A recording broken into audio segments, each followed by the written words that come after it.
Hello, Gemini. Welcome to Higher Source Tarot for your Law of Attraction Tarot and Oracle card readings. There is a Law of Attraction message linked in the description box. We are going to have a money and a love reading. We're starting off with the money reading first. You have the card of the owl. I love this one. There are spiritual messages and great wisdom to be found during this period of transition.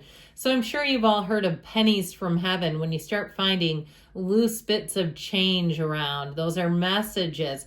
And know that you have a spiritual team. If you've had a lot of breakdowns with things like mechanical stuff, you can always call in the Archangel Michael, the angel of repair. Okay, you can channel those archangels even for money. It's high vibrational stuff.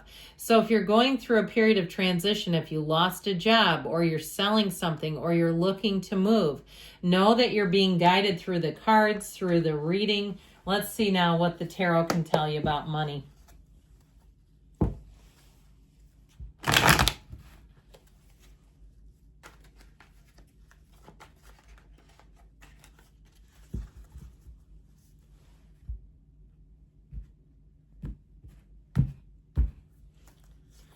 The Knight of Pentacles, the Devil, the Eight of Cups, the Hero's Journey, and the Ace of Wands. You got a new beginning.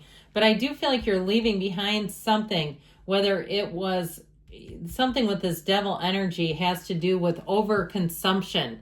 Okay, I feel like if it's been like you've been getting money and then spending it just as fast, I do feel like you're going to move on from that. If you got yourself into a financial jam or something changed within you, like you have a car payment, you go, the payment's too high in this thing. Or even if it's an area where you said it was great until it wasn't, and with that Eight of Cups, you're going to move on to something better. You're letting go of something you've outgrown, even if it's a job too. Now, the Knight of Pentacles here is your guardian angel of finance. So just like we just talked about, channeling your spiritual team, asking them for their wisdom, their creativity, their help with money and guidance.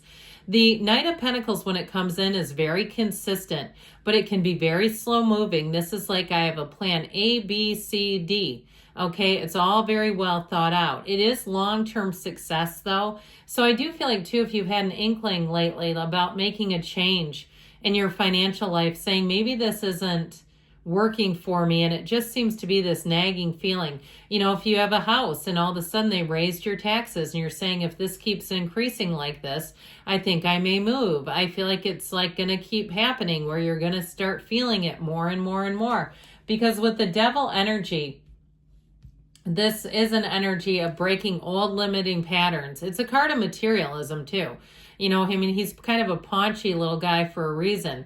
Overeating, over drinking, overspending. The word no doesn't come into the devil's energy in terms of being reasonable with money. Now, so if you found yourself in a bit of debt too, I feel like you have a plan to come out of it and put that behind you. But you might find too that you have a shift in terms of your desires where you're just not that interested. Like, I don't really want to go on that, go to that concert and the tickets are $500 a seat. Or looking at things more realistically and saying, our economy has shifted a little bit. Now, if it's a job situation where they just take more and more and more of you, and you feel like, because the devil is in the details, I feel like this is about being very detail oriented, but also too letting go of something that really has you chained down. I do feel like if it's something to do with a job and it's changed and shifted, you have something better coming in. Eights are rhythmic, they're vibrational, and with this one it really is moving on to something better. So the Eight of Cups helps you break free of an old pattern with money, but it also too, if it's a job that just doesn't deliver, if you see that they're giving opportunities to other people, or it seems to be a certain tier, as in the word I heard was tier, a certain level of employee, they're getting all the breaks and the opportunities, and you're not. I feel like it's like, look, I can go somewhere else. There are more jobs out there. Now, if something ended unexpectedly and it was like great until it wasn't, and all of a sudden you got the rug pulled out from underneath you, they're telling you, be easy, be creative, but embark on that new beginning, because the Ace of Wands and the advice is all about your creativity, having great ideas where money is concerned, and not allowing yourself to be stagnant or stuck. So when the Ace of Wands comes in, I do feel like they're saying it's time to take a leap of faith. It's time to go into something. If you've always had, and I keep getting somebody, like, I forget what they're called, but it's like that, sales marketing stuff where you work for yourself and you sell a product, like a Tupperware type of thing. But I feel like with this, there's no like overhead or investment. So it feels fairly risk-free. But I want to say with this Ace of Wands, it really is about taking that leap of faith and moving yourself forward here, Gemini, in terms of money. So let's see what else we need to know here. We're going to do love next.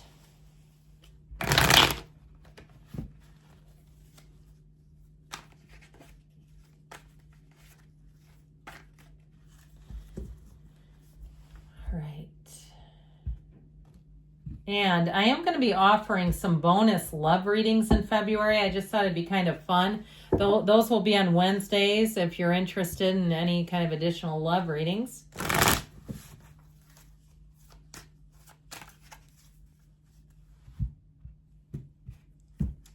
Well, you have picture, looking at pictures, missing you, nostalgia, make new memories. So it may be one of those times too, I keep getting in my own social media reels where it's like how to take the best couples pictures. I don't know where those are coming from or why the algorithm thinks I need those, but if you're getting things like that, it might be because your energy shifting and you're going to need that. I do feel like too, you may have somebody who really feels like you're the one that got away.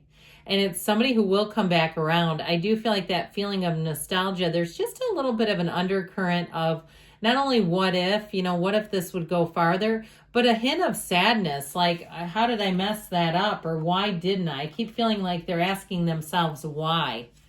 All right, you've got the Four of Wands, strength. Oh boy, wow.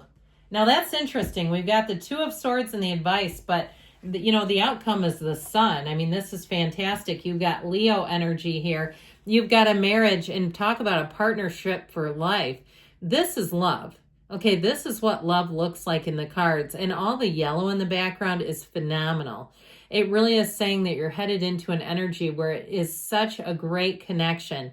I mean, if you have nothing else going on in your life, your love life will be it. I mean, this is really one of those times where you will learn about love in a way that you never have, where you'll say, this is what real love is all about. And so with the Four of Wands, you have a true partnership.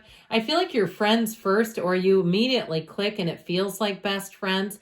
You have a partner here, no doubt about it. And the Four of Wands, the 1111 card, pay attention to those synchronicities. So as much as the universe can communicate with you things about money, like we were saying, like finding little bits and pieces of money here and there, the universe is also communicating with you about love. And even through these cards, of course it's through the cards. So the Four of Wands, when this shows up, it's spirit telling you that things are moving forward in this time-space reality, that what you want is coming. And especially this, I mean, it is such a beautiful, evolving relationship. I feel like whoever this person is too, with the Strength card, they're always going to be, they're going to understand and get you, but they're so understanding. This is someone too who might be a great negotiator. If they do something where they negotiate for work too, they have a real effect. They have a real way about them in terms of calming people down, being great with people. This is a people person through and through. And so with the Strength card, I feel like you can't miss with whoever this is. It really is an energy where they deeply love and understand you. They don't try to change you or vice versa. And why would you? Because the Sun says that you have a love that knows no bounds. It is the kind of relationship that people will say, where did you find each other and where can I get one? It's a new energy available, but it brings an absolute love and true joy. I feel like the two of you will be laughing your heads off together. You will have so much fun. I also feel like you agree on a lot of things. So if you have mature adult conversations early about the tough subjects, it's like you're ready-made for each other. It's easy. It's not difficult. Okay. There's nothing here there's nothing off limits in this relationship in terms of what you talk about, and you're not threatened. Neither one of you walk away feeling uneasy or uncomfortable. It's like, yep, that makes sense. So Your advice you've got here, this advice, the Two of Swords, it's saying there's fear and anger somewhere in the mix, caught in the middle of something. It's time to let go of those. The bottom sword is fear, the top sword is anger. We've got to be completely free of those to attract a love like this one. This needs to be done. And so if you do have anything that you're hanging on to, even a shred of animosity, let it go, not because they're worth it, but because you are. I love you, Gemini, and I'll be back again soon.